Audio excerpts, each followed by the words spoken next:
아침에 살펴볼 성경 말씀은 고린도전서 16장 1절부터 12절까지입니다. 16장 1절에서 12절까지 말씀을 같이 살펴보겠습니다. 우리 한 절씩 교독해서 읽겠습니다. 16장 1절부터 12절입니다. 성도들을 도우려고 모으는 헌금에 대하여 말합니다. 내가 갈라디아 여러 교회에 지시한 것과 같이 여러분도 그대로 하십시오. 매주 첫날에 여러분은 저마다 수입을 따라 얼마씩을 따로 저축해 두십시오. 그래서 내가 갈 때에 그제야 헌금하는 일이 없어야 할 것입니다. 내가 그리로 가게 되면 그때에 여러분이 선정한 사람에게 내가 편지를 써주어서 그가 여러분의 선물을 가지고 예루살렘으로 가게 하겠습니다. 나도 가는 것이 좋다면 그들과 함께 갈 것입니다. 나는 마케도니아를 거쳐서 여러분에게로 가겠습니다. 내가 마케도니아를 지나서 여러분에게로 가면 얼마 동안은 함께 지낼 것이고 어쩌면 겨울을 나게 될지도 모르겠습니다. 그 다음에 여러분은 내가 가려는 곳으로 나를 보내주시기를 바랍니다. 지금 나는 지나가는 길에 잠깐 들러서 여러분을 만나보려는 것은 아닙니다.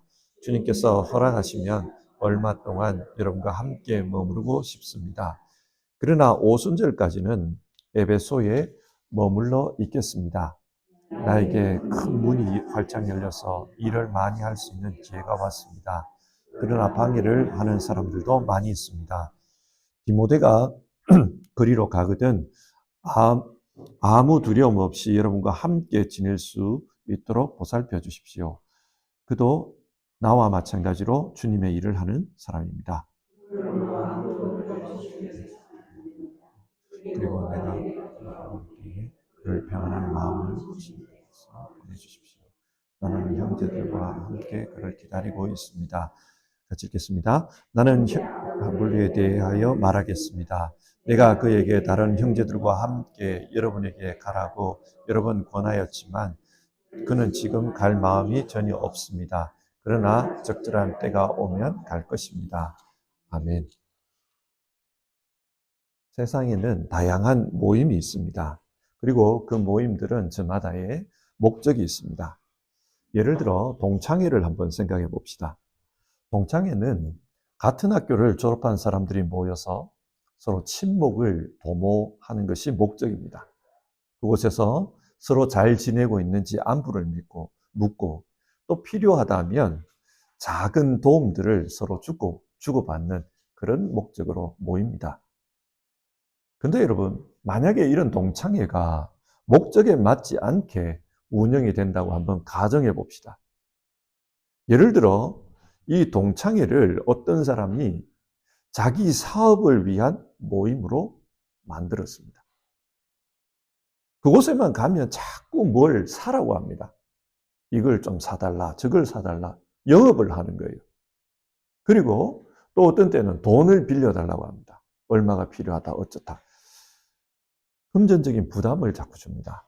그렇다면 그런 동창회에 가고 싶겠습니까? 이처럼 모든 모임은 그 모임의 목적에 맞게 운영될 때 또 가고 싶은 그런 모임이 됩니다. 그렇지 않으면 그 모임 자체가 부담스러워져요. 그렇다면 교회는 어떤 목적으로 모이는 것일까요? 교회는 삼위일체 하나님을 믿는 사람들이 믿음으로 살기 위해서 모인 곳입니다. 그리고 믿음으로 사는 가운데 예수님의 복음을 전파하고 또 뜻이 하늘에서 이루어진 것처럼 이 땅에서도 하나님의 뜻이 이루어지도록 그 일을 하는 것이 교회입니다. 그런데 고린도 교회는 그러지를 못했습니다. 고린도 전서를 읽어보면은 그들은 하나님의 뜻이 이루어지기 위해서 이 교회에 모인 것이 아니라 자기의 뜻을 이루려고 했습니다. 교회의 주도권을 누가 질 것인가? 그걸 가지고 파당을 나누어서 싸웁니다. 또 교회에서 내가 존중을 받아야지 그런 생각을 가지고 있습니다. 그러다 보니 자기 은사를 자랑합니다. 내 은사가 더 크니까 나를 존중해라. 그런 의견을 피력합니다. 또 이 고린도 교회를 보면 음행 문제도 있고요. 우상에게 바친 재물을 먹는 문제도 기록이 되어 있습니다. 뿐만 아니라 예배가 무질서해서 어지럽다. 이런 이야기도 나옵니다.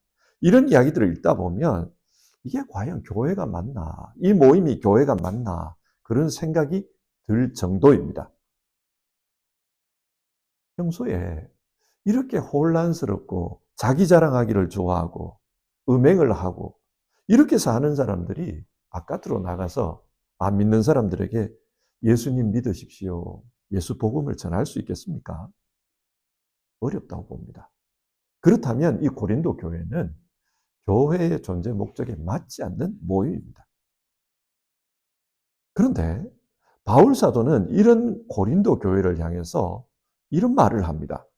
고린도전서 1장 2절인데요. 그리스도 예수 안에서 거룩하여지고 성도로 부르심을 받은 여러분에게 문안드립니다. 바울은 이미 이 편지를 쓸 때 고린도 교회가 어떻다는 걸 알고 있어요. 마지로 엉망입니다. 그런데 그 사람들을 향해서 그리스도 안에서 거룩하여졌습니다. 그렇게 불러요. 그래서 그 사람들을 거룩한 무리, 성도라고 부릅니다. 이게 무슨 말입니까? 교회는 자기 자신의 공로로 거룩해진 사람들의 모임이 아니라 예수님의 은혜로 거룩해진 사람들의 모임입니다. 그래서 비록 현재의 모습만 보면 문제가 있어도 예수님 때문에 거룩한 사람들입니다. 이 말 속에는 이런 의미도 포함되어 있어요. 우리를 거룩하다고 인정하신 그 예수님은 지금 현재 좀 덜 거룩한 그 모습도 바꾸어 가실 것이다. 거룩하게 변화시키실 것이다. 그런 의미도 포함되어 있습니다. 그래서 교회는 이런 예수님의 은혜를 경험하는 곳입니다. 그리고 그 은혜를 받고 그 은혜에 합당하게 응답하며 사는 것이 교회입니다. 우리는 불완전하지만 우리에게 은혜 베풀어 주시는 그 주님 때문에 온전한 모습으로 점점 새로워져 갈 것입니다. 문제를 만납니다.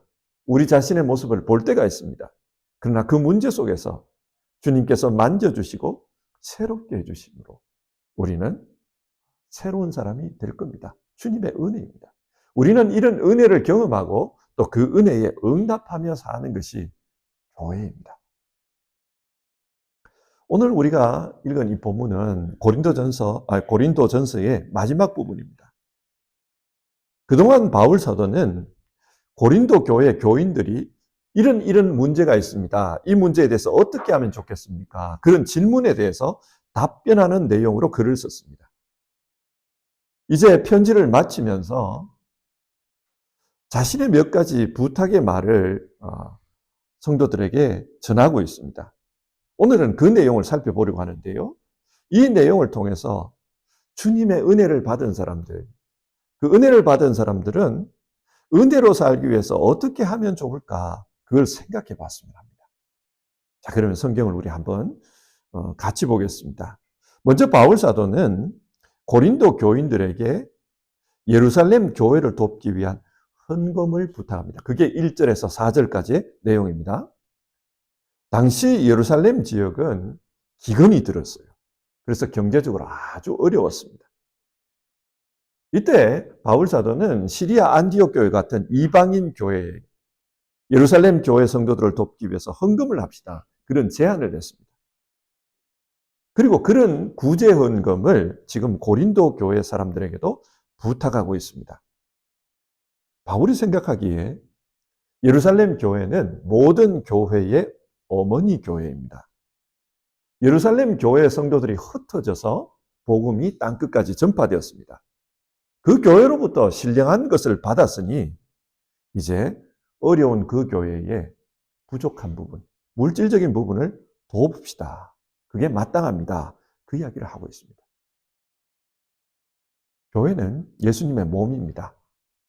그 몸에는 여러 지체가 있습니다. 몸의 한 지체가 아프면 몸 전체가 아픕니다. 그처럼 예수님의 몸의 일부인 예루살렘 교회가 아프면 예수님도 괴롭다는 거예요. 그렇기 때문에 예수님의 몸이 이 예루살렘 교회를 우리 도웁시다. 그렇게 제안하고 있는 겁니다. 그러면서 어떻게 헌금을 하면 좋을까? 그 이야기를 해요. 2절인데요. 매주 첫날에 여러분은 저마다 수입에 따라 얼마씩을 따로 저축해 두십시오. 매주 첫날은 요즘으로 말하면 일요일입니다. 고린도 교회는 지금 우리처럼 일요일에 예배했던 것 같습니다. 예배를 드릴 때마다 각자의 형편에 따라서 조금씩 그렇게 헌금을 하십시오. 그래서 그 헌금을 모아서 구제하면 좋겠습니다. 그 이야기를 하고 있어요. 사람들은 경제적인 문제에 민감합니다. 경제가 안 좋으면 다들 예민해요. 그래서 교회 안에서 돈 이야기를 하는 것은 되게 민감한 문제고 쉽지 않은 이야기입니다. 바울 시대도 마찬가지였을 거예요. 한 지역에 기근이 들었습니다. 그 기근이 들고 뭐 어려운 사람들이 있고 그러면 이런 돈 문제 이야기하는 거 쉽지가 않아요. 그러나 헌금은 하나님께서 우리에게 주신 축복을 하나님 앞에 돌려드린다. 그런 의미가 있어요. 하나님께서 내게 이만큼의 축복을 주셨으니까 일부분을 내가 주님께 드리면서 감사를 드립니다. 이 축복은 하나님 주신 겁니다. 그런 의미가 있습니다. 그러므로 헌금은 믿음을 표현하는 겁니다. 하나님이 내게 그런 복을 주셨습니다. 그런 거죠. 바울 사도는 지금 이 헌금을 강요하지는 않아요. 여러분들도 어렵다는 거 다 압니다. 그러니까 형편대로 힘되는 대로만 좀 해주십시오. 그런 부탁을 하고 있습니다. 그리고 그렇게 모아진 헌금을 어떻게 전달할 거냐? 3절과 4절에서 그걸 이야기하는데요. 고린도 교회가 믿을 수 있는 대표를 세워달라고 합니다. 바울 자신이 전하지 않겠다라는 거예요. 대표를 세워주면 그 사람을 통해서 고린도 교회 헌금을 예루살렘에 전달하자고 말합니다. 하지만 이 고린도 교인들은 예루살렘의 상황을 잘 모르잖아요. 길도 모르고 누구를 만나서 누구에게 줘야 될지도 모르니까 고린도 교회가 허락한다면 자신이 동행하겠다 이 이야기를 하고 있습니다. 자, 바울이 이 권면을 통해서 무엇을 말하려는 것입니까? 주님의 은혜에 응답하며 사는 것은 주님의 몸인 교회의 어려움을 함께 나누는 것입니다.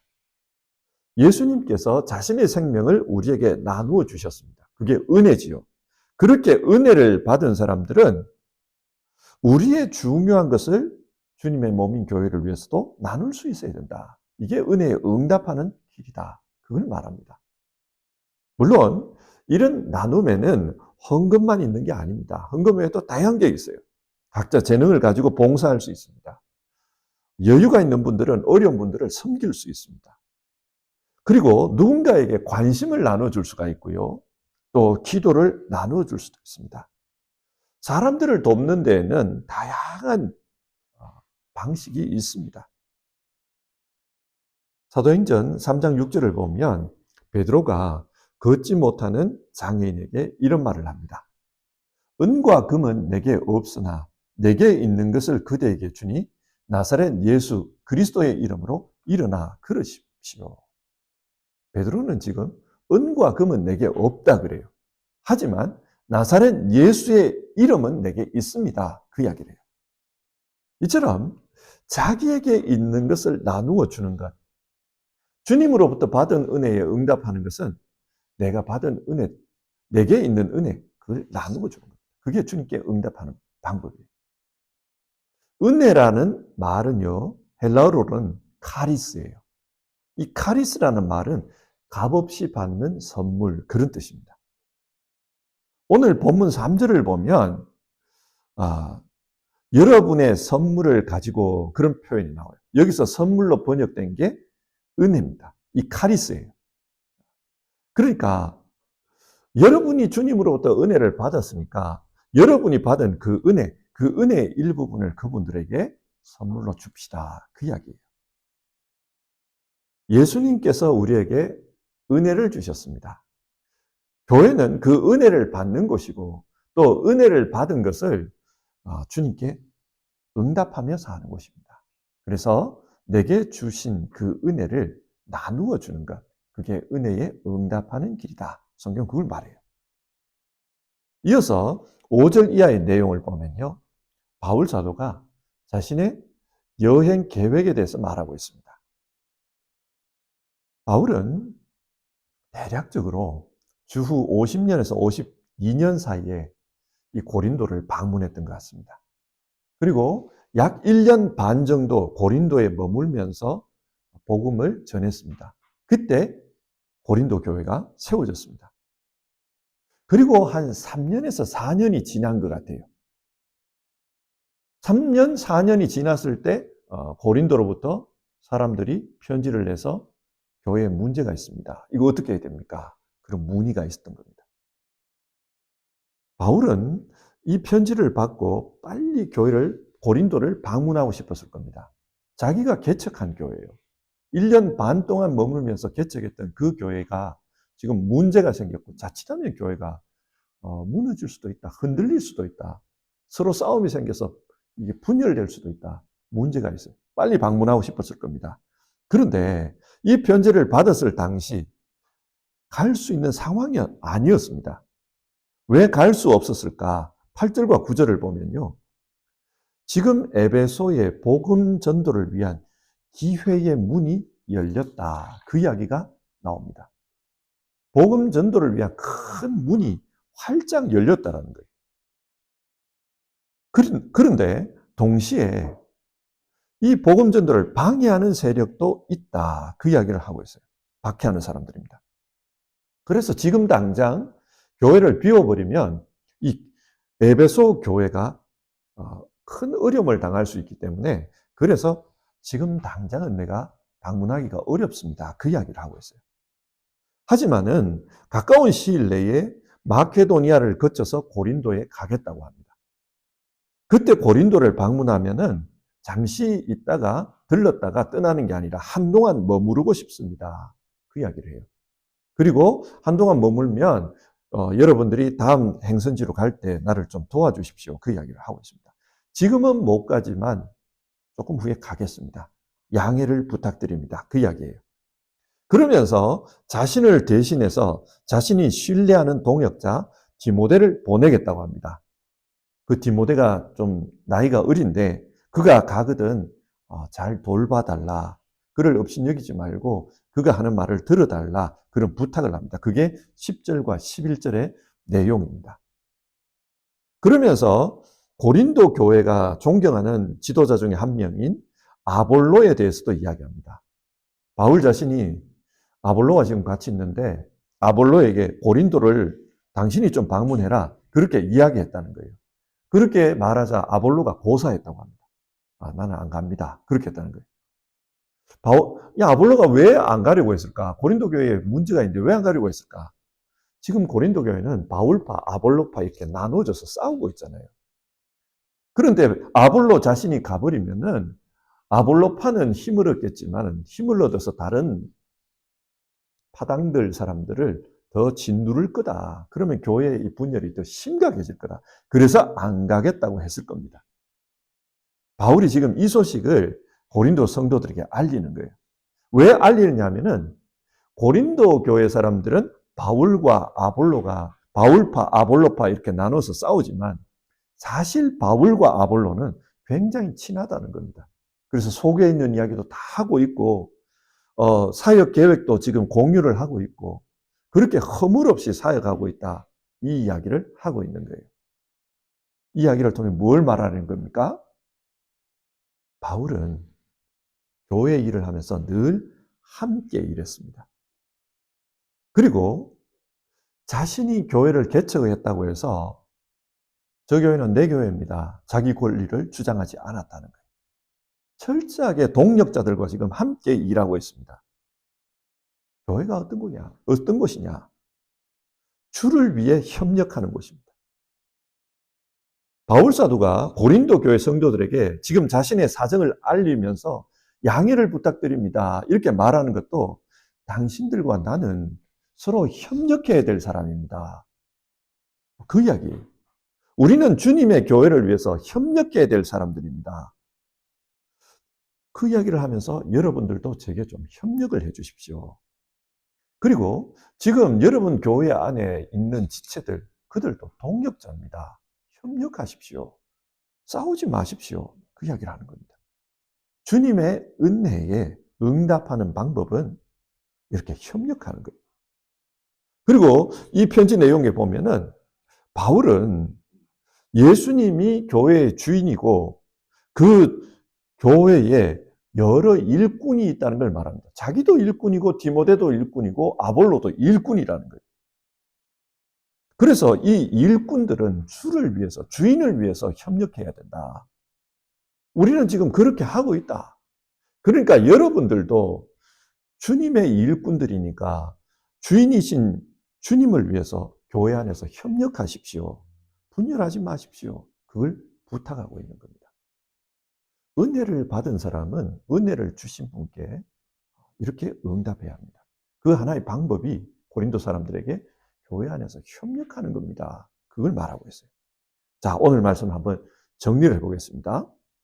여러분, 교회가 어떤 것이라고 했습니까? 교회는 예수님으로 말미암아 거룩하다고 인정받은 사람들이 예수님을 믿고 예수 복음을 전하는 곳이라고 했습니다.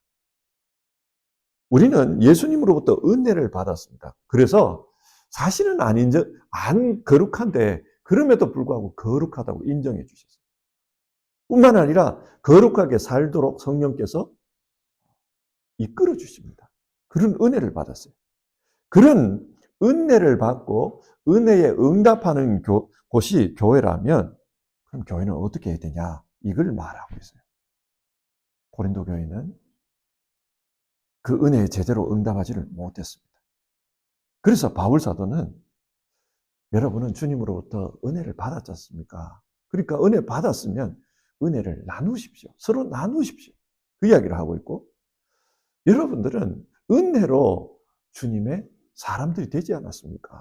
그렇다면 은혜를 주신 그 주인 예수님께 우리 함께 협력해서 응답합시다. 그 이야기를 하고 있는 겁니다.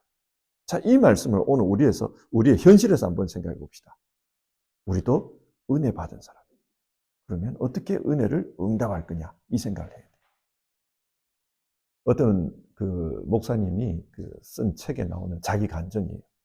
이 목사님은 2000년대 중반에 캐나다에 있는 어떤 지역의 이민교회 그 목사로 잠시 가서 일한 적이 있다. 그런 고백을 했어요.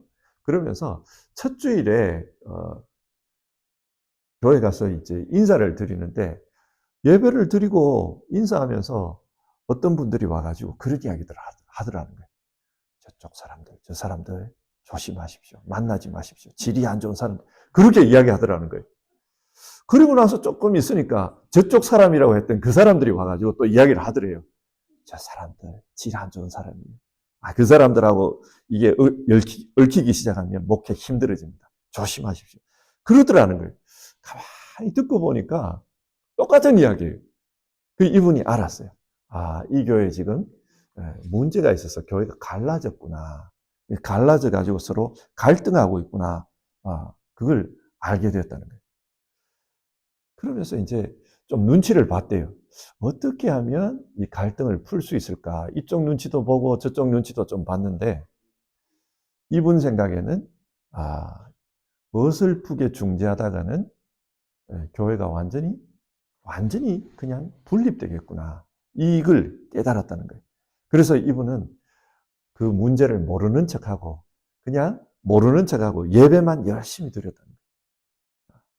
그래서 새벽부터 새벽 예배부터 해가지고 열심히 예배를 드렸다는 거예요. 정성을 다해서 준비해서 그렇게 예배를 드렸습니다. 그러니까 시간이 조금 지났어요. 그렇게 예배하다 보니까 그 새벽 예배도 조금 부흥이 됐고 모이는 사람이 많아졌다는 거예요. 그리고 다른 예배들도 예배에 모이는 숫자가 조금씩 늘어났다는 겁니다. 그러면서 사람들이 마음이 달라지더라고요. 마음이 달라지고 서로 싸우는 것이 점점 눈 녹듯이 녹아내리더라. 그 이야기를 하면서 이 목사님이 교인들한테 아주 당연한 이야기를 해도 안 들을 때가 있다는 거예요. 교인들한테 술 마시지 마십시오. 그 건강에도 안 좋은 걸 그거 왜 그렇게 과음을 하십니까? 그렇게 이야기를 해도 예 이렇게 하지만 안 듣는다는 거예요. 담배 피우면 그 건강 해치는데 그거 뭘 좋다고 그렇게 그 담배를 그렇게 못 끊고 있습니까? 그래봤자 그거 잔소리로 듣지 안 듣는다는 거예요. 하지만은 예배를 통해서 하나님이 내 안에 계신다. 성령께서 내 몸 안에 계신다. 그러면 자기 자신을 돌아본다는 겁니다. 하나님이 내 안에 계시는데 내가 성전인데 그 거룩한 분이 계시는데 내가 이렇게 살았으면 되겠냐. 자기를 돌아본다는 거예요. 그래서 이분이 깨달았던 것은 예수 믿는 사람에게 제일 중요한 것은 하나님의 임재를 경험하는 거다. 하나님이 내 안에 계신다는 것. 그걸 경험하고 나면은 사람이 달라지지. 다르게는 잘 안 달라진다. 그걸 경험했다는 거예요. 그러면서 이분이 하나님의 은혜를 받아야 다른 문제가 해결된다는 겁니다. 이것 하라 저것 하라 그것 이야기해봤자 잔소리로만 듣고 괜히 잔소리하는 목사한테 화만 내지 안 된다는 거예요. 근원적으로 하나님의 임재를 경험하고 하나님이 내 안에 계시면서 나를 은혜로 품어주신다. 그걸 깨달으면 사람이 달라진다는 겁니다. 오늘 말씀 마찬가지입니다. 교회는 은혜를 받고 그 은혜에 응답하는 것입니다. 우리 오늘 말씀 가지고 여러분 어려운 사람 도웁시다. 가진 것을 나눕시다. 여러분 교회는 협력해야 합니다. 서로 분쟁하면 안 됩니다. 아무리 이거 이야기해봤자 이거 안 들릴 거예요. 중요한 것은 하나님의 은혜가 우리에게 임하는 게 중요합니다. 여러분 그래서 오늘 아침에 우리 같이 간구했으면 좋겠습니다. 하나님 제게 은혜를 주십시오. 제게 성령께서 임재하셔서 내 인생을 감싸 주시는 그런 은혜가 필요합니다. 하나님, 하나님께서 내 기도를 들어주시는 은혜가 필요합니다. 하나님, 내 상처에 주님께서 손대어 주시는 그 은혜가 필요합니다. 그 은혜를 내게 주십시오. 내 삶이 변화되고 싶습니다. 내게 은혜를 주십시오. 우리 주님의 은혜를 간구합시다.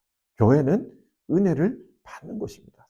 주님의 은혜를 간구하면서 오늘 하루를 시작합시다. 우리 같이 찬송하겠습니다. 찬송가 300